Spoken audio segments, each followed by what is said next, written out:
चंद alphabet से बना शब्द है एफर्ट। हिंदी में कहते हैं कोशिशें। कोई भी व्यक्ति जिंदगी में किसी भी जगह पे हो, पोजीशन पे हो, अगर वो अपने किसी मंतव्य, गंतव्य, गोल तक जाना चाहता है तो बहुत सी कोशिशें करता है, सफल होता है, असफल होता है, लेकिन अगर जीजी विशा बनी रहती है तो वो वहां तक पहुंचता है।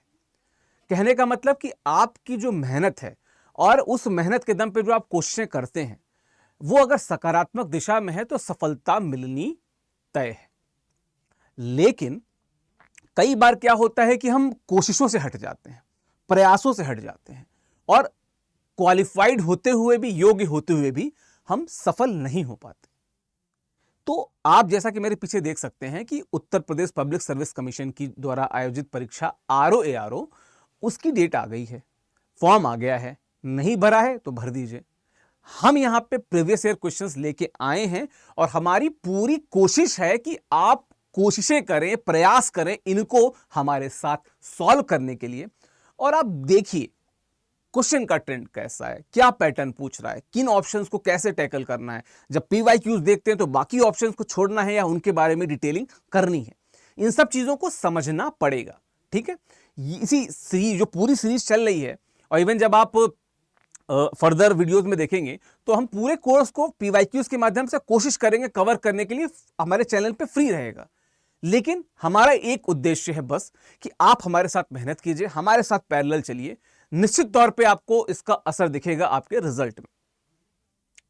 आगे बढ़ने से पहले एक बात और मैं क्लियर कर दूं, जो पिछला वीडियो था उसमें जब मैं फ्लो में बता रहा था तो थोड़ा सा वहां पे एक गलत स्पेल हो गया था कि 1916 में एनी बेसेंट नहीं, 1916 में अंबिका चरण मजूमदार जो थे वो वहां पे उसके सदर थे, उन्होंने अध्यक्षता की थी, जो लखनऊ में अधिवेशन हुआ था कांग्रेस का।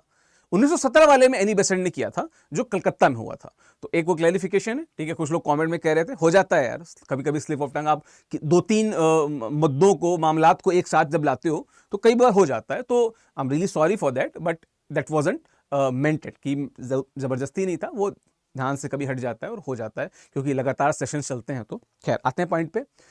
अगर आप इस परीक्षा की तैयारी करना चाहते हैं पूरे फुल फ्लेजेड तरीके से, ये चाहते हैं कि जिसे कहते हैं ना कि लीविंग नो स्टोन अनटर्न्ड, हर तरीके के मील के पत्थर को छूते हुए जो अंतिम मील का पत्थर है इस परीक्षा को सफलता प्राप्त करना, वहां तक पहुंचना चाहते हैं, स्टडी IQ से आप जुड़ सकते हैं। studiiq.com पे जाइए। यूपी RO-ARO समीक्षाधिकारी, सहायक समीक्षाधिकारी के बैचेस 20 तारीख से शुरू हैं। आप वहां पे जाइए, कोर्स देखिए, डिटेलिंग देखिए, अच्छा लगे जरूर परचेज कीजिए। ये मेरा दावा है, पूरे स्टडी IQ का ये पूरी गारंटी करते हैं हम कि हर वो कोण, एंगल, दृष्टिकोण जो इस परीक्षा के लिए आवश्यक है, हम अवश्य ही कवर करेंगे। आपको सफलता के दरमियान अगर कुछ रुकावटें आ रही हैं, आप हमसे जुड़िए, हमसे बताइए। क्वेरी नंबर दिया हुआ है, वहां पे कॉल कीजिए। कहीं पे कोई अगर सुनवाई नहीं हो पा रही है, ऐसा कभी नहीं होता, सबकी होगी, लेकिन अगर ऐसा हो कि आप वहां नहीं जा पा रहे हो, आप इस वीडियो के कमेंट बॉक्स में बताओ, विल रीच टू यू। अपना नंबर दीजिए, हम बात करेंगे आपसे। लेकिन अगर आप उसकी डिटेलिंग देखेंगे तो video classes, GK, English Hindi दोनों में, करंट अफेयर्स, हिंदी की proper class, PYQ discussion, mains का डिटेल डिस्कशन, प्रॉपर हिंदी के हर एंगल का डिस्कशन हम लेंगे। And that's why we are here again. हमारा जो पेड कोर्स है RO-ARO का, वो तो आप देख ही सकते हैं।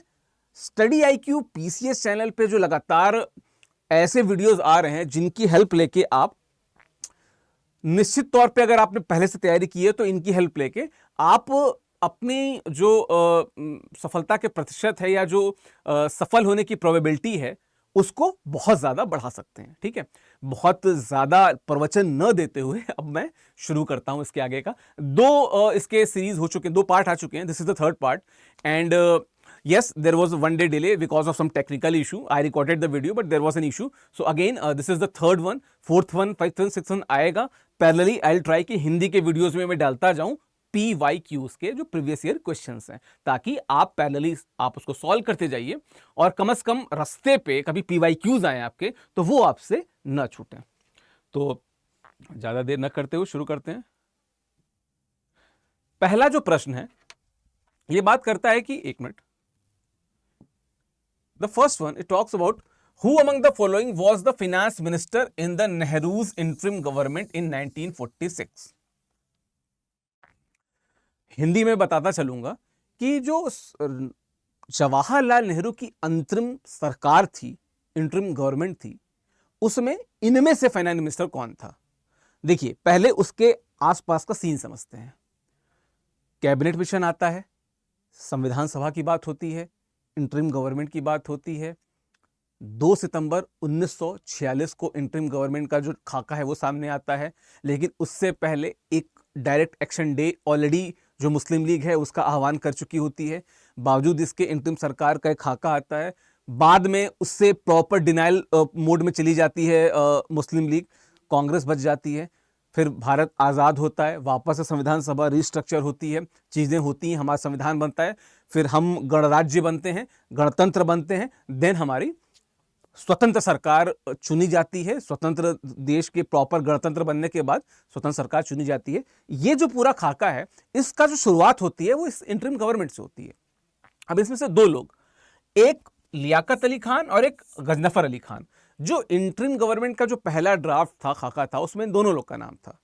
जो गजनफर अली खान जी थे, ये हेल्थ मिनिस्ट्री देख रहे थे, हेल्थ डिपार्टमेंट देख रहे थे, मतलब इनको दिया गया था। और लियाकत अली खान को दिया गया था finance,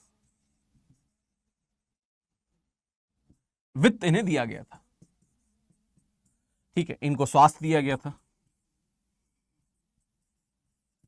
now the thing is कि बहुत से और लोग भी, जैसे सदर तो हमको पता है कि नेहरू जी थे, पटेल, सरदार वल्लभ भाई पटेल, वो गृह मंत्री थे, और भी बाकी लोग इससे जुड़े हुए थे। तमाम एक बड़ा उसका लिस्ट था। बट वी ऑल नो कि देन डायरेक्ट एक्शन डे का जो रिजल्ट है हमको दिखने लगता है, अलगाव होता है, नोआखली का वो जो क्रूर हिंसा होती है, जिसको भारत अगले 5-6 साल तक नहीं संभाल पाता है। इनफैक्ट 5-6 साल तक हम उसके दंश को झेलते रहते हैं।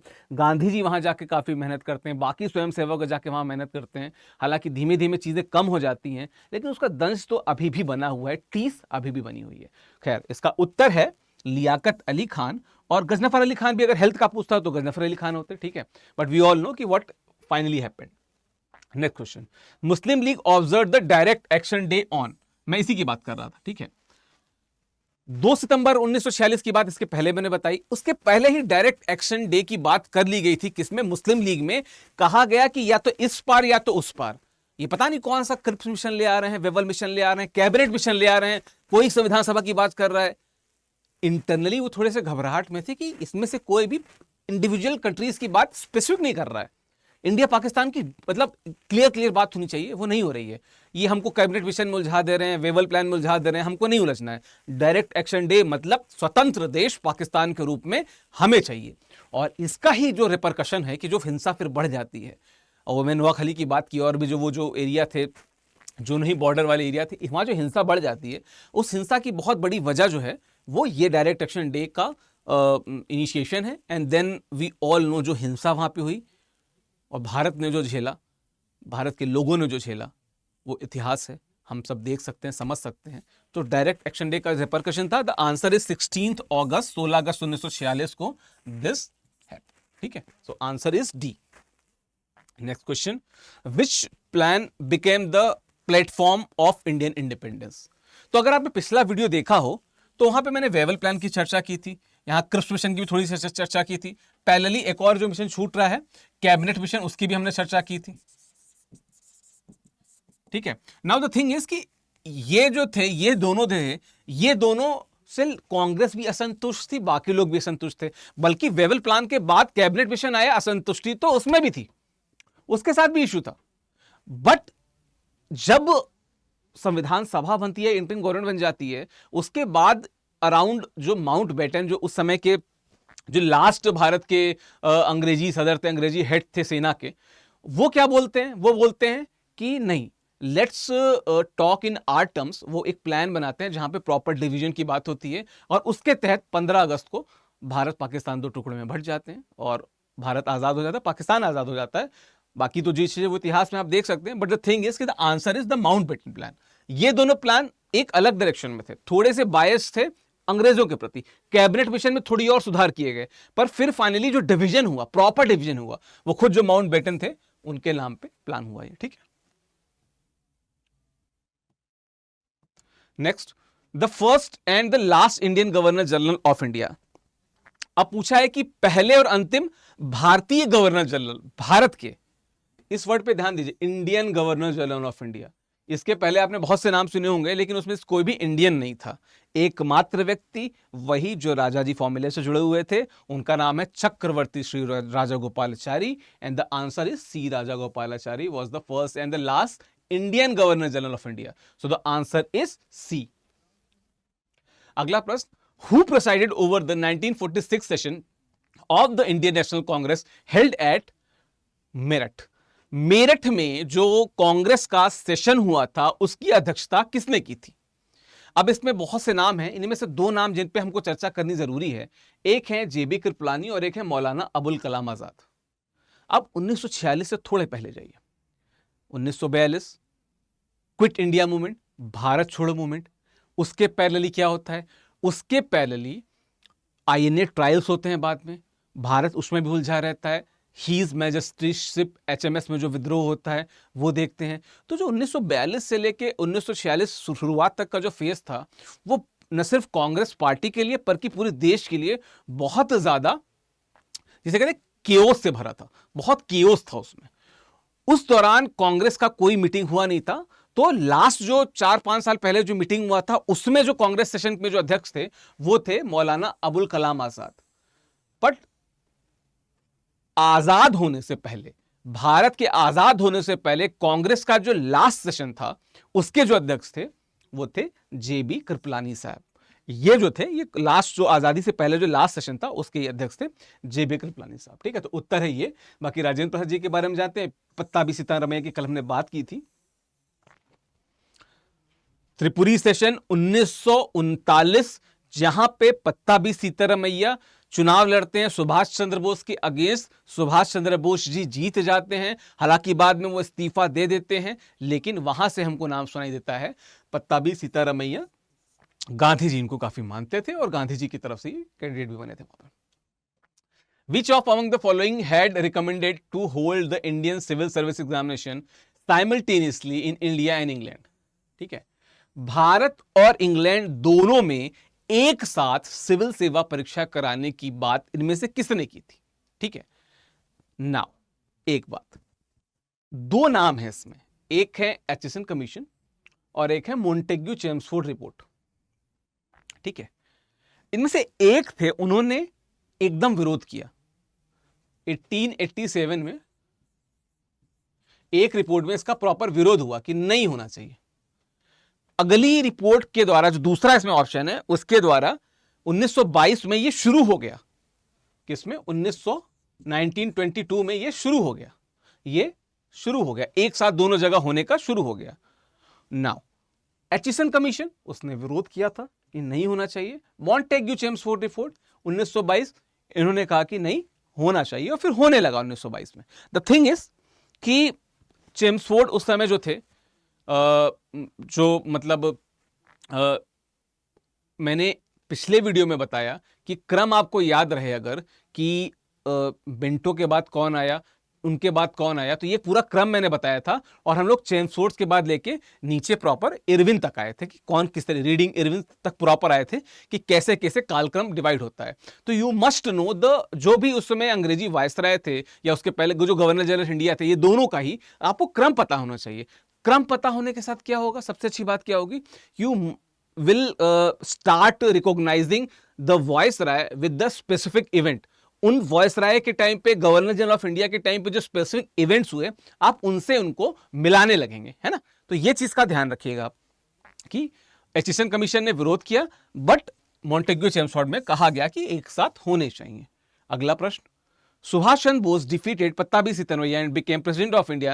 अब इसकी मैंने बात की थी त्रिपुरी सेशन, पिछले वीडियो में इसकी बात की थी, क्वेश्चन शायद से दोबारा से रिपीट पे आ गया, तो उसको आगे बढ़ते हैं। Match the list 1 with list 2 and select the correct answer by using the code given below। ठीक है, अब इसमें देखिए, अगर मैंने आई डोंट नो बताया कि नहीं, अगर नहीं बताया तो फिर से मैं बता दे रहा हूं कि जब भी आप भारत के इतिहास को पढ़िए, संवैधानिक इतिहास को पढ़िए, चाहे वो पॉलिटी की किताब से पढ़िए या उसे मॉडर्न इंडियन हिस्ट्री की किताब से पढ़िए, संवैधानिक विकास को, तो 1773 के रेगुलेटिंग एक्ट से लेके 1947 का जो इंडिया इंडिपेंडेंस एक्ट था, ये दोनों तक हर पॉइंट को बिंदुवार देखते जाइए कि मंशा क्या थी, रेगुलेट किसको किया जा रहा था, किसका नाम रेगुलेटिंग एक्ट था। 1813 में जो ट्रेड की मोनोपोली बंद की गई ईस्ट इंडिया कंपनी की, वो क्यों की गई, और फिर 1833 में पूरी तरीके से, मतलब जो ट्रेड इन टी एंड जो चाइना एंड द ओपीएम, ये सारा ही बंद कर दिया गया, वो क्यों किया गया। फिर 1858 में क्या हुआ कि उन्होंने, मतलब चूंकि 1833 में जब उनकी कॉमर्शियल सर्विसेज बंद कर दी गई, कॉमर्शियल उनका अधिकार छीन लिया गया ईस्ट इंडिया कंपनी का, सिर्फ एडमिनिस्ट्रेटिव अधिकार दिया गया था, 1858 में वो भी छीन लिया। फिर कैसे कैसे जो ब्रिटिश क्राउन है, जो ब्रिटिश ताज था, ब्रिटिश राजशाही थी, कैसे उसने पूरे भारत पे आधिपत्य किया और कैसे कैसे वो भी सशक्त हुई, उसने लोगों को, इंडियन लोगों को अपने काउंसिल में जगह देनी शुरू की, और फिर कैसे कैसे धीमे जाके वो खत्म भी हो गए। ये भी आपको देखना होगा, आपको प्रॉपर एक एक चीज को देखना होगा कि कैसे। मैं कह रहा हूं कि भारत की आजादी पे तमाम लोग बात करते हैं कि सिर्फ एक वजह से नहीं, गांधीयन मूवमेंट भी था, कांग्रेस का फोर्स भी था, सुभाष चंद्र बोस जैसे जो स्वतंत्रता संग्राम सेनानी थे उनका योगदान भी था, पैरेलली जो देश का जनमानस टाइट हो रहा था उसका भी था, सेकेंड वर्ल्ड वॉर में ब्रिटेन की जो खराब स्थिति थी, वो भी उसकी एक, मतलब जो कंगाल हो गए थे, खराब एकदम तहस नहस हो गए थे, वो भी मतलब कमजोर हो गए थे, वेल्थ वाइज भी हेल्थ वाइज भी, वो भी स्थिति थी। सरकार का बदलना भी वहां पे बहुत क्या कहते हैं इंपॉर्टेंट रीजन था। तो सारे कारण परिणत हुए। तो इतिहास को होलिस्टिकली भी देखिए, इवेंट बाय इवेंट भी देखिए, जोड़िए, डॉट्स को जोड़िए, तो आपको एक प्रॉपर सीन मिल पाएगा वहां पे। ठीक है ना। Establishment of board of control, Pitt's India act, established on supreme court, regulating act, permission of appointment of Christian missionaries, of course ये तो चार्टर एक्ट 1813 का ही है। Law member in the governor general council, ये charter act 1833। हालांकि 1813 के अन्य important point भी हो सकता है भी आगे आए, 1833 के भी अन्य इंपॉर्टेंट पॉइंट्स भी हैं, वो भी हो सकता है आगे आए, बट द मैच इज ये। तो इसके हिसाब से क्या है, ए का 2, बी का 1, ये थोड़ा सा हट गया है, ए का 2, बी का, बी ऑप्शन इसका होगा सही। ठीक है, तो मिलाना सीखिए, ऑप्शंस की बजाय याद कीजिए। जैसे अभी इसमें हम लोग कुछ वॉर्स की, कुछ लड़ाइयों की बात करेंगे, युद्धों की बात करेंगे, तो आप फैक्चुअली रट लोगे तो कंफ्यूज हो सकते हो। हिस्टोरिकली इवेंट वाइज उसको क्रोनोलॉजिकली सेट करो, याद करो, उस समय के वाइसरॉय को याद करो, राजा जो थे, जो क्रांतिकारी थे, सबको पैरेलली याद करोगे तो आपको याद होगा। सिर्फ फैक्ट उठा के याद करोगे तो कंफ्यूज हो सकते हो। अगला point, by which act the British Parliament had abolished the monopoly of India क्या कहते हैं east India companies trade in the India accept T and China trade. इसमें एक और चीज ओपीएम का भी शायद था। नो द थिंग इज कि हम इसकी बात कर चुके हैं, 1813 का जो चार्टर एक्ट था उसमें कह दिया गया कि भाई आप बहुत हेरफेर कर रहे हो, इकोनॉमिक हेरफेर कर रहे हो, ब्रिटिश राजशाही को आप जो आवश्यक पैसा है, टैक्स है, नहीं दे रहे हो, कुछ गलतियां गड़बड़ियां हैं उसमें, इसको ध्यान दो। और इस बाबत से 1813 में ट्रेड इन टी और इन चाइना को रोक दिया गया। 1833 में वो भी, 1833 वाले में ये भी जो था ये भी कटेल कर दिया गया, हटा दिया गया। ठीक है, और फिर पता है 1858 में जैसे हमने बताया कि एडमिनिस्ट्रेटिव पावर भी छीन ली गई। अगला प्रश्न, which one of the following acts empowered the governor general of India to issue ordinances. अब 1858 में, 1857 की क्रांति के बाद 1858 में जब ब्रिटिश क्राउन आ जाता है, एडमिनिस्ट्रेटिव पावर अपने हाथ में ले लेता है, वो एक चीज समझता है, भारत में नेशनलिज्म की भावना, राष्ट्रवाद की भावना लोगों में बढ़ रही थी। किसानों को पता था, राजाओं को पता था, सैनिकों को पता था, आम आदमी को पता था, छात्रों को पता था कि कॉमन एनिमी हमारा कौन सा है। वो लोग एकजुट हो रहे थे, और इनफैक्ट 1857 इसका बहुत बड़ा प्रमाण है, वो एकजुट हो रहे थे। और ये बात अंग्रेजों को भी पता थी, वो इससे अछूता नहीं थे। सो व्हाट दे डिड, उन्होंने कहा कि धीमे धीमे हमको कुछ कुछ लोगों को जोड़ना पड़ेगा, भारतीयों को जोड़ना पड़ेगा। तो इस रिलेटिव बहुत सारे चेंजेस आप जब पढ़ोगे कालक्रम के, 1831 में कुछ लोगों को जोड़ा, फिर 92 जब आता है तो 92 में कुछ पावर्स दी जाती हैं, फिर 9 में, फिर 19 में। तो ये चीजें क्रम वाइज याद कीजिए। खैर, इसका उत्तर है 1861, जो जस्ट आता है 1858 वाले एक्ट के बाद में। ठीक है, तो आंसर इज बी। अगला प्रश्न, which of the following act empowered the Indian legislative assembly to make discussions on a budget? उत्तर इसका 1892 है। बी, थोड़ा सा इस पर डिस्कस कर लेते हैं। जैसे मैंने बताया ना कि धीमे धीमे पावर्स दिए जाने लगे, ले लो थोड़ा थोड़ा। अब ये इट वाज नॉट लाइक कि आपको बड़ी स्वतंत्रता मिल गई थी, पर यह था कि आप प्रश्न पूछ सकते थे। लेकिन एक इसमें पॉइंट है, प्रश्न आप पूछ सकते हैं लेकिन सप्लीमेंट्री क्वेश्चन नहीं पूछ सकते। ठीक है, हमने पूछा कि ये आपने जो टैक्स लगाया इसका क्या लॉजिक है, उन्होंने कह दिया कि हम नहीं बताना चाहते, you can not ask supplementary question. तो आपको अधिकार तो दिया पर बहुत आधा अधूरा अधिकार दिया। इस वजह से कहने को तो एक इंपावर किया गया पर वो बहुत पार्शियल इंपावरमेंट था। ठीक है, so the answer is B. Next, when were high courts established in Bombay, Madras and Calcutta? Now अब इसमें एक चीज ध्यान रखिएगा, कई बार जब हम इन सब चीजों को पढ़ते हैं तो हमारे ध्यान पे एक आता है 1773 का, जहां पे हम कुछ कोर्ट्स के बारे में पढ़ते हैं। नाउ आप कमेंट बॉक्स से बताइएगा कि वो किस तरीके के कोर्ट्स थी। उत्तर है इसका 1861, बिकॉज वहां पे एस हाई कोर्ट एक्ट 1861 जो था उससे इंपावर करके ये 3 जगह पे हाई कोर्ट्स बनते हैं। ठीक है, और वो जो हाई कोर्ट्स बनते हैं वो अभी भी बेसिस हैं, जो एससी एक्ट जो है अभी भी उनसे बेसिस लिया जाता है। माय पॉइंट इज कि you should not confuse with 1773 के जो कोर्ट्स की बात हम करते हैं, उससे आप कंफ्यूज नहीं होंगे, ये ध्यान रखिएगा। और वैसे भी वो ऑप्शन में भी नहीं था। ठीक है, तो 1860 is the closest option, that's it is a right answer. इस पे थोड़ा सा कंफ्यूज नहीं होना है। अगला प्रश्न, कथन कारण, assertion reasoning, the structure and the characteristics of governance remained unitary and central with enforcement of the Government of India Act 1919. Okay. अगला, a large part of authority was delegated to provinces. अब देखिए, इन दोनों प्रश्नों में विरोधाभास है, इन दोनों में विरोधाभास है। यह कह रहा है कि थोड़े से यूनिटरी हो गए, कथन कह रहा है कि जो 1919 में जो मॉन्टेग्यू चेम्सफोर्ड रिफॉर्म्स थे उसमें ये थोड़े से यूनिटरी हो गए। रीजन कह रहा है कि प्रोविंसेस जो थे उनमें डेलीगेटेड पावर दे दी गई। तो अगर तो प्रोविंसेस को मजबूत किया जा रहा है तो कहीं ना कहीं हम फेडरेशन की ओर बढ़ रहे हैं। तो how come this is unitary, इसका मतलब यूनिटरी नहीं है। तो दोनों में से एक तो गलत है। बट वी ऑल नो कि 1919 से जो प्रक्रिया शुरू हुई और 1935 में और मजबूत हुई, वो यही थी कि प्रोविंसेस को मजबूत किया जाए। ठीक है, वहां पे हम देखते क्या है, फेडरेशन की तरफ भारत के बढ़ते कदम, उस समय जब अंग्रेजों के अधीन था भारत। तो इसका जो पहला स्टेटमेंट है, this is wrong, this is right, hence the answer is D. A is false but R is true, assertion is false but the reasoning is true. But ये स्टेटमेंट गलत है, ये स्टेटमेंट सही। अगला प्रश्न, कथन कारण, कंसीडर द फॉलोइंग स्टेटमेंट, निम्न कथनों पे विचार कीजिए।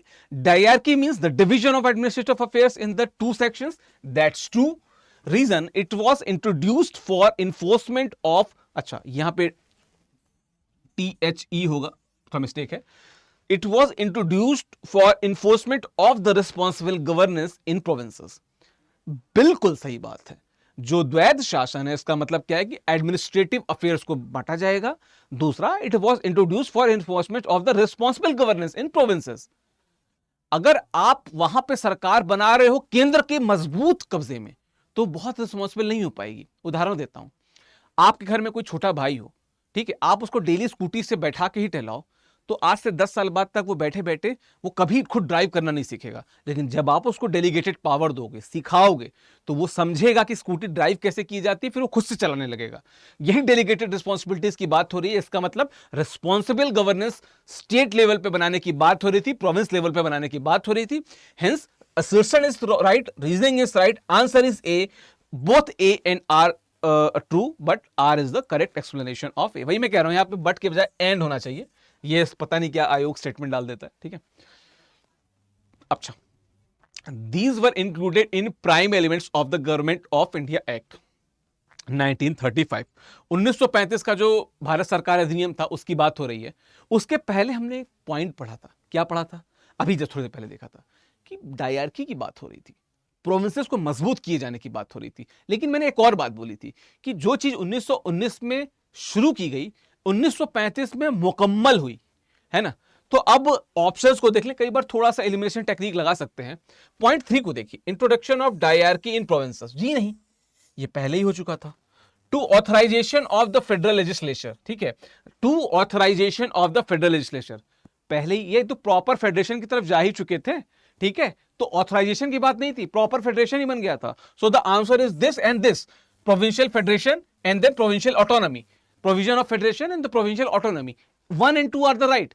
मतलब ये जो लास्ट के 2 पॉइंट है ये इनिशियल स्टेज की बात कर रहा है, ऊपर के जो 2 पॉइंट है वो फाइनल स्टेज की बात कर रहा है। 1919 इनिशियल स्टेज, 1935 फाइनल स्टेज। तो the answer is 1 and 2, hence option is 1 and 2, ठीक है।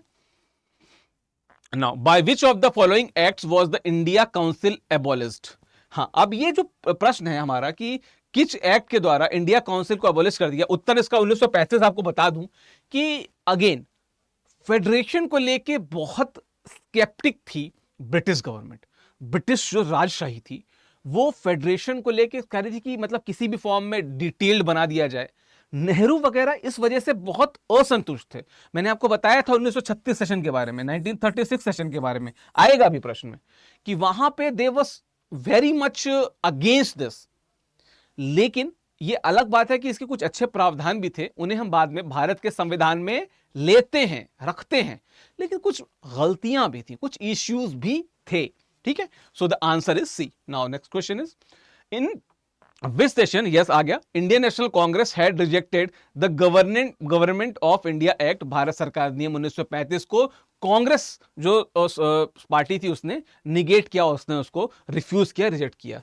तो लखनऊ सेशन 1936 एंड हेंस हमको मैंने आपको बताया था ना कि 1916, 1936, 1946 all these are very important. ये भी लखनऊ में होता है, ये भी लखनऊ में होता है, ये मेरठ में होता है, ठीक है, ये लखनऊ में, ये लखनऊ में, ये मेरठ में। यहां पे अंबिका चरण मजूमदार हैं, यहां पे।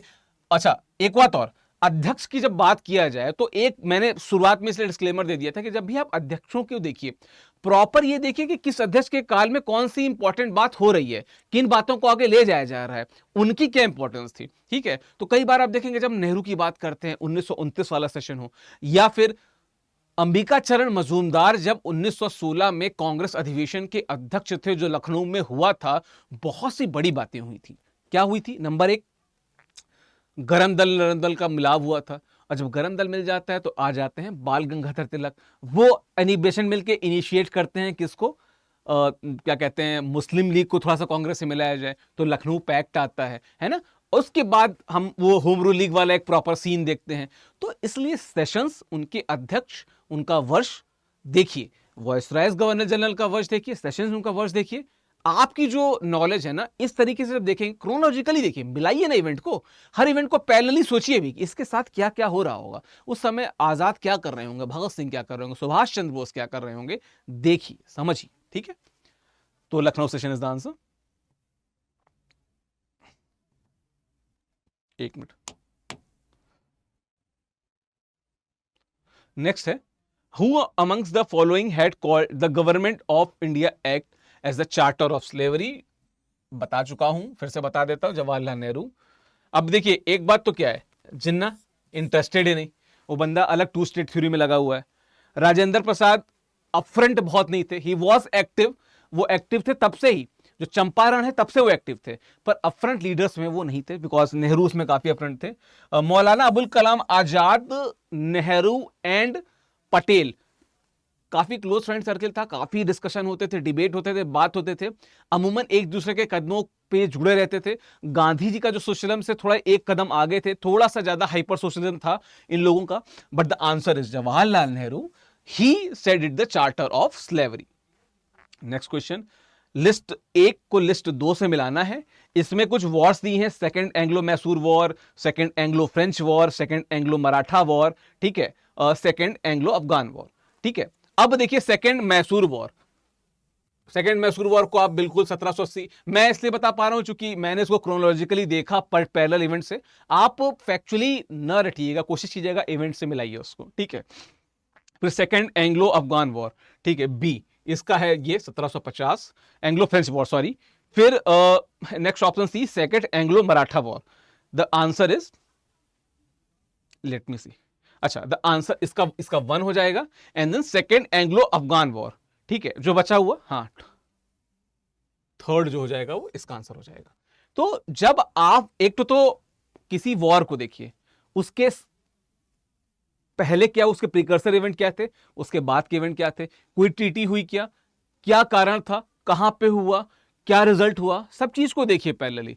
मुझको कमेंट बॉक्स में बताइए कि वॉन्डी वॉश का जो युद्ध हुआ था किसके बीच हुआ था, क्या रिजल्टेंट हुआ, उसका भारत के इतिहास में क्या प्रभाव था। चीजों को देखेंगे पैरेलली तो आप समझेंगे, फैक्चुअली रटने से कुछ नहीं होगा। तो सिंस अगर आंसर क्या है, ए का 2 है, बी का 4 है, सी का 1 है और डी का 3 है, तो 2 4 1, हाँ, तो इसका आंसर क्या हो जाएगा, ए हो जाएगा इसका आंसर। ए बी सी थोड़ा सा शिफ्ट मार दीजिए, A this is A, this is B, this is C and this is D. ठीक है, तो answer is A. Next, match the list with list 2। ठीक है, लिस्ट 1 में कुछ ट्रीटीज हैं, लिस्ट 2 में जैसे मैंने बात की ना, कई युद्धों के बाद ट्रीटीज होती हैं। ठीक है, तो go a bit in details, check करो क्या क्या चीजें आप छूट रही हैं, बता सकते हो। ठीक है, नाउ अब इसमें अगर हम देखें तो ट्रीटी ऑफ इलाहाबाद, भाई बक्सर का युद्ध 1764 का आपको पता है, 1764 का बक्सर का युद्ध, उसके बाद treaty of Allahabad, Deewani rights. चीजों को रिकॉल करिए, कमेंट बॉक्स में बताइए कौन कौन थे जिन्होंने ट्रीटी ऑफ इलाहाबाद पे सिग्नेचर किया था, किसके बीच में हुआ था। ठीक है, नाउ अगर आप देखो, आपने सिर्फ एक ऑप्शन किया, ए का 4 कर दिया, ए का 4। देखिए एक बार फिर बता दूं, ये ए है, ये बी है, ये सी है, ये डी है, तो ए का 4 सिर्फ एक ही ऑप्शन में है ही, सीधे ही आपका यहां पे करेक्ट हो गया क्या, कि ए का 4 है। यहां पे अगर बी का देखेंगे तो 3 है, सी का 2 है और डी का 1 है। आराम से मिल गया, कोई इशू कुछ नहीं। You should not gate confused with these things. ठीक है, युद्ध बाय युद्ध, ईयर बाय ईयर याद करिए क्या उसके इफेक्ट थे, क्या नहीं थे, हर चीज को। आप ये भी देखिए कि जिस समय कोई वॉइसराय गवर्नर जनरल था, उस समय कौन से युद्ध हुए, उस समय कौन से चेंजेस हुए, कौन सा एक्ट आ रहा था, कौन सा सुधार हो रहा था, कौन क्रांतिकारी एक्टिव थे, किस तरह की नीतियां लाई गई। इस तरह की चीजों को कवर करेंगे तो याद रहेगा, रटेंगे सिर्फ तो कंफ्यूज हो जाएंगे। ठीक है, हालांकि कुछ लोग याद कर लेते हैं उससे, मुझे पता है कुछ लोगों की मेमोरी बहुत शार्प होती है, बट फिर भी एक बेहतर तरीका जब उत्तर लिखें तो लिख सकें अच्छे से, एकदम फ्लो के साथ में, है ना। मेंस भी तो देना है हमें, खैर मतलब आर ओ के मेंस में तो ऑब्जेक्टिव क्वेश्चन आता है, अगर पीसीएस दे रहे हैं तो उसमें तो आएगा ही।